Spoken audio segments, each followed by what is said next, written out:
মধ্যপ্রাচ্যের দখলদার ইসরায়েল ও তার মিত্রদের সাম্প্রতিক সাময়িক অগ্রাসনের বিরুদ্ধে ইরানের জনগণের প্রতি সংহতি প্রকাশ করায় বাংলাদেশের সরকার, জনগণ এবং বিভিন্ন শ্রেণী পেশার মানুষের বক্তব্য, বিবৃতি ও শান্তিপূর্ণ উদ্যোগের জন্য আন্তরিক কৃতজ্ঞতা প্রকাশ করেছে ইরান। স্টাফ রিপোর্টার মিনহাসউদ্দিন জানান, বৃহস্পতিবার এক বিবৃতিতে এই কৃতজ্ঞতা প্রকাশ করে ঢাকাস্থ ইসলামী প্রজাতন্ত্র ইরানের দূতাবাস। ইরান দূতাবাস জানায়, ইরানি জাতির সঙ্গে সংহতি প্রকাশ করে বাংলাদেশের সর্বস্তরের জনগণ, শিক্ষাবিদ, রাজনৈতিক ও সামাজিক কর্মীরা শান্তিপূর্ণ পরিবেশে বক্তব্য ও বিবৃতির মাধ্যমে যে প্রতিক্রিয়া জানিয়েছেন তা মানবিক সচেতনতা ও ন্যায় বিচার, স্বাধীনতা এবং জাতীয় মর্যাদার প্রতি গভীর প্রতিশ্রুতির প্রতিফলন।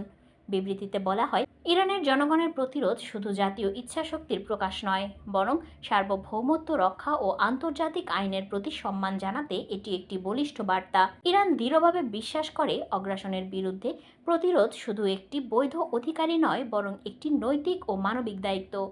সহিংসতা, অগ্রাসন ও সম্প্রসারণবাদী নীতির মোকাবেলায় জাতিসমূহের পারস্পরিক সংহতি অত্যন্ত গুরুত্বপূর্ণ।